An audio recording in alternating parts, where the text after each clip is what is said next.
life activation and a number of other healing techniques that we do came directly out of that. And no matter what the person, if they receive a life activation, it's going to open up something in their life that's going to start them moving towards their purpose. And it's different for every person what exactly that looks like, because we're all unique individuals with a unique purpose to learn, that we can create and manifest our realities.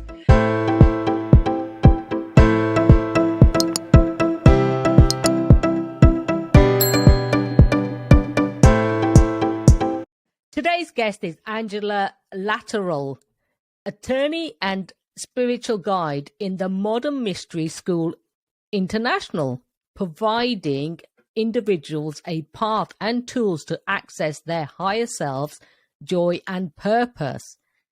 This path, using the ancient science of hermetics, provides a step-by-step method that any person, regardless of culture, background or biology, can engage in and see benefits as long as they choose to keep practicing it. In other words, it means to engage in the journey of knowing one's true purpose, true essence, and their true joy. Welcome, Angel. Thanks, Anita. So, what is one of the most courageous things you have done? One of the most courageous things I have done? When I look back on it, it actually was leaving my very comfortable corporate job of 15 years to launch a law practice and a practice as a spiritual guide simultaneously. And I knew it was, it was a big long shot to leave the comfort of knowing you're going to get a paycheck every 2 weeks, and knowing what your roles and responsibilities are to being an entrepreneur. But what actually happened too when I left corporate, my last day was March 2nd of 2020.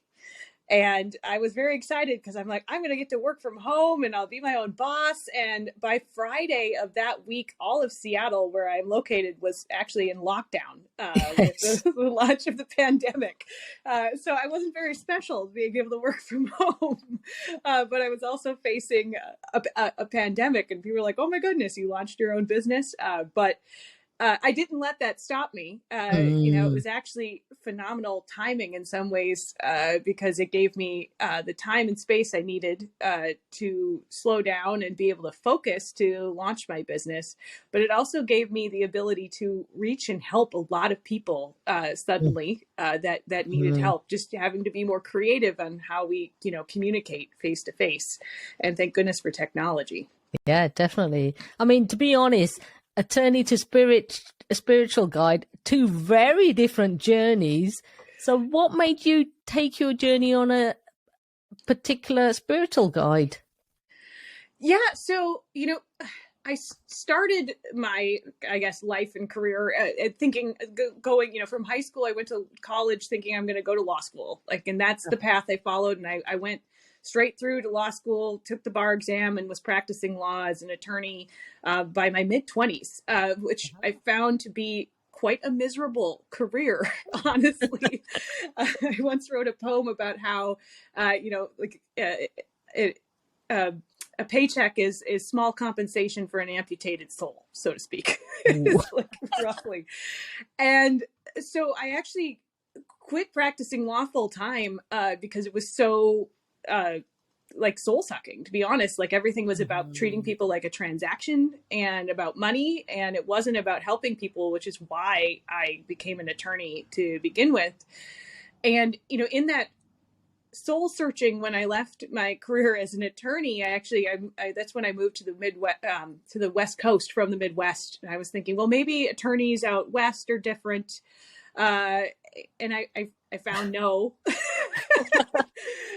Got to try. Yeah. But what I did find, I had been practicing Buddhism, and I had sought, kind of more traditional spiritual paths through, I was raised Catholic. And then I was doing Buddhism, but I kind of plateaued in my Buddhist meditation practice. But when I did move to the West Coast, what I did find was access to a spiritual community that wasn't religion based and had no dogma. And I found that very, freeing. And it was by pure happenstance. A roommate of mine was learning to be a guide in this same spiritual path, the lineage of King Solomon, and she started telling me about the tools that she had. And Wow. I was curious enough to say, you know what? Why don't I give these a try? It can't hurt, right? And when I, started walking that path, that eventually, it led me to a comfortable corporate job that was outside of the law, working, for a children's hospital, I was like, okay, this is good karma, good mission, Yes. mission based. But in that, it also gave me the wherewithal and means to start investing in myself through this spiritual practice, which is not something I had ever done before. I had invested in my education to be a lawyer, but nothing about the practice of law teaches you anything about self-care or anything about really like taking on or having boundaries about other people's, when you're taking on other people's problems and helping other people. And so this path really taught me that I was using achievement as a means to replace self-love and also started teaching me about what my true purpose was, which actually eventually led me back to being a lawyer as well as a spiritual guide, but coming about it in the a roundabout to learn through boundaries, through self-worth, through what truly is helping people. Because there's helping, there's enabling, and then there's just taking on other people's stuff because you don't feel worthy. So you do everything you possibly can for others to fill that gap. And definitely. Yeah, so that was a very roundabout path that led me back to being both a lawyer, but also to choose to, because this path helped me so much in my life, to choose to become an actual guide to show others that this is a way that you can actually find true purpose in your life and feel fulfilled in your work, so that it isn't just meaningless. Sending, we used to joke about every time we send an email, an angel gets their wings. Definitely. Because things felt so, I like it. Yeah, things felt so meaningless when you're just kind of pushing papers in a bureaucracy and it's not really creating change. Even though there's a lot of talk about creating change and doing good, it can over time begin to feel meaningless if you're not being fulfilled by it. Definitely. So what makes it different from other methods out there? Yeah, because you mentioned something about the Solomon. So tell me more about this. Yeah, so the practice that I speak of, this path that we learned through the Modern Mystery School International, which is the of the 7 ancient mystery schools still alive on the planet, the Modern Mystery School is the one open to the public. So we don't need to wait for a Hogwarts owl to invite us. We just need to, good to know. Yeah, we just need to meet someone to know it exists, and then have the desire to say, oh, I want to learn more about these ancient spiritual methods and tools and how they apply to my life. And it's not everyone's desire to access their life through spiritual means. So, but if you have the desire, it's there for you and open for you. So that's one thing that's unique about it. And then the lineage, or the, kind of ancient school, the what's been passed down from generation to generation through oral tradition, in some ways is what we call a lineage. There's different lineages and other things, but it's an odd word for some people. Yes. But this lineage comes from, and it has the name of King Solomon, and it actually goes back 8,000 years through oral tradition. We've got written stuff back 3,000 years, and to King Solomon's time. And King Solomon actually brought together all the healers of the planet at that time. And they worked together for over 30 years to come up with methods, modalities, tools that, if done, no matter, the person's race, culture, ethnicity, biology, that these tools would work on the human to help them actualize their highest self, to really get their total potential out of this, both physical body and then the part of the spiritual body, that we don't physically see, but it is there. And through their work, they came up with what are called the King Solomon healing modalities, and a number of other methods, that life activation and a number of other healing techniques that we do, came directly out of that. And no matter what the person, if they receive a life activation, it's going to open up something in their life that's going to start them moving towards their purpose.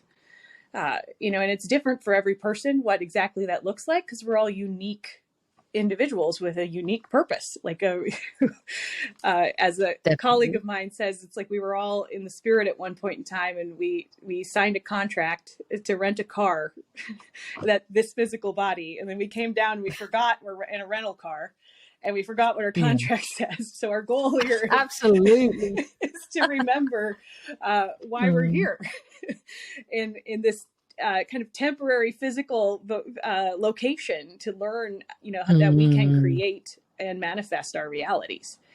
These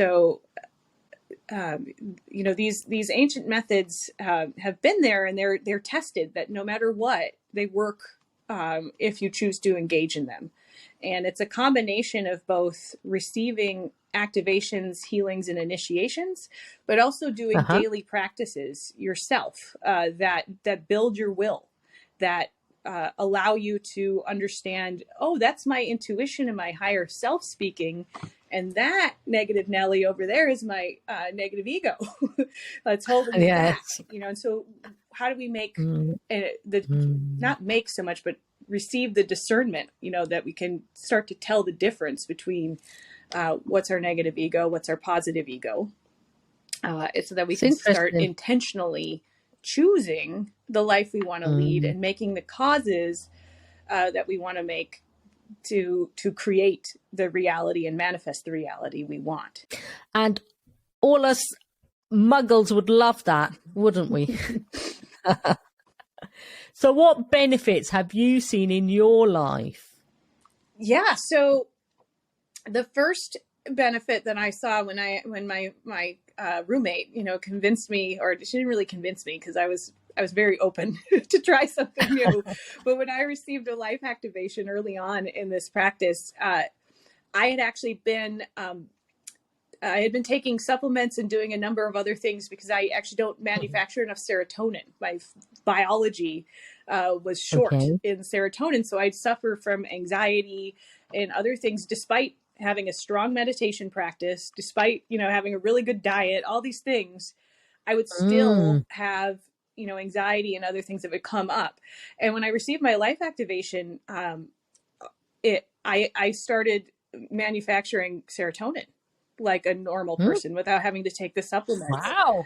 Yeah, it was, and resulted in a lot more, calming energy, and not having those bouts of anxiety that I kind of constantly had to be, battling to prevent happening. And so I was lucky that I never needed to take any type of other medication besides supplements, but I was on the road to that, because it wasn't, despite doing everything from a kind of natural perspective, my brain chemistry wasn't doing what it was supposed to be doing. But the next set of benefits I received, because I was now like, oh, there's something to this, is, I decided to do the Empower Thyself class and initiation, which is where I was handed down, through oral teachings, different daily practices I could do myself every day that would, on top of my meditation techniques, help me, build willpower and other things. And what I found with practicing those daily tools is it increased my boundaries, which, my ability to understand what's my stuff and what's your stuff. And it also began to increase my concept of self-worth, so that I didn't have to, essentially martyr myself to feel worthy for other people. I began to understand, I don't need to take on your things emotionally or physically to be a good person. And sometimes that, it helped me really understand where I was very judgmental of my own self, and start to damper or tailor that down, and thus increase, my own ability to take risks and take chances and do things that I find joyful in my life instead of doing what I felt like I should be doing. And so that was also a huge benefit, actually, of being free from the shoulds, because I had always been a very safe player in my life. And, it really caused me to start adventuring more. Like I started a food blog. I started traveling to places alone. I started taking, just generally more risks in my life. And that's actually when I started side gigging from the day job I had at that point in time to, really start learning about being an entrepreneur and flowing more abundance in my life because I was able, I was not afraid to try something new. I'm like, what's the worst that could happen when you fail is you learn something. Exactly. But that was a huge benefit because I was so afraid of failure or just afraid of doing something wrong that in the past I wouldn't try things. I would just play it safe. And so this path gradually, wasn't like one morning I woke up and I was all of a sudden all these things, but gradually over time, a period of years of practicing every day, I really increased my ability to just be courageous and find what brought me joy and actually start doing it without concern about what others think or what I should or shouldn't be doing in this life. And that's fantastic. I mean, who doesn't want more of that, especially this day and age with the world the way it is? I mean, most people want to access more joy, passion in their lives. So what is it about this practice that allows everyone to access these aspects in their own life? Right. At the very beginning of it, it's one, just committing yourself to the daily practice. It's not logical to think that, setting literally a metaphysical space for yourself. Like I'm gonna sit in a circle and meditate there and do some daily practices that involve maybe saying some words and affirmations, which initially might feel very silly. Yes. And so it's not logical. But by doing that every day and committing to yourself to that practice, you start to notice things in a different way. You start to see things in a different way. You start to recognize where you have choices in a different way than you did before. And the more you actually, let's just say, commune with your higher self and learn what that voice is, the more you know yourself. And when you know yourself, you're like, oh, I like it when I do something this way. Oh, I have a lot of freedom actually to choose, like these things that maybe felt like huge barriers before. If you can get that clarity and the noise out of the way, you start to realize, oh, I have it. Maybe I don't like all of my choices right now, but if I choose the one that's the next step along the path, maybe the next set of choices I have, I am going to like. And so it's incremental, but day by day, you start to have that discernment, the clarity that you do have choice and freedom. And then you start making choices about things that you like, which then bring you back positive cause. So you feel less of a victim of circumstance and more of a master of your environment, because you realize where you have free will, choice, and that you have, I know it's a scary word that a lot of people don't like, but personal responsibility. But responsibility just means the ability to respond. Like, so where do you have the ability to respond in your life? Once you start to realize those things and are connected from an inner light of like what truly brings you joy and where you actually have passions, and knowing that you have the ability to respond to those things, those incrementally, it does start to bring in joy because you're doing things you enjoy. You're doing things that help other people. You start to feel fulfilled. And then, next thing you know, you're actually living a life you love and want to lead, gradually. So, and that sounds brilliant. You have to do the work. And that's the key thing here. You mentioned ancient tools and science and hermetics. Can you explain more about that and for the listeners, what that don't know, what is hermetrics? Yeah, so hermetics. So the lineage of King Solomon is in, we call it's a hermetic tradition. So there's a book out there that was written by a guy named Hermes with a last name that I'm not going to even begin to butcher, but I think it's Trismegistus might be how it's pronounced. It's an ancient Greek name. Some think he comes from being Thoth, Thoth. The Egyptian god Thoth. Some people think Hermes and him are the same guy. Maybe not. But some ancient Greek guy wrote this book called the Hermetica. And from there's 7 hermetic principles, which if you Google it, the 7 principles of hermetics, you'll find many a different article on the interwebs that'll tell you a little bit about them. But living the hermetic principles, because there's 7 hermetic universal laws and principles as to how the world works. So one that most people can grasp onto and truly understand is the law of cause and effect. So there's a cause and there's an effect. Definitely. And just like gravity, if there's a cause, the effect happens, right? So you can't really argue that principle is subjective. It isn't like it's objective.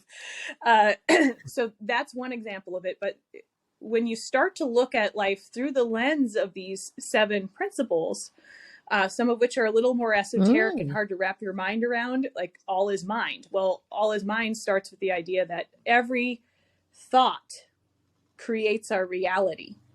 So it is what starts in our mind. So the idea, thought, plan, action, for example, is a hermetic way to look at living your life. But that has to start with you believing the hermetic principle that all is mind, which it means it all starts in here. It is in some ways, when you take spirituality as a science, that's what hermetics is the science of spirituality. So the easiest way to grasp it is to start looking at those 7 principles and observing how they occur around you, and then doing your best. This is where it's a practice to live in alignment with those principles.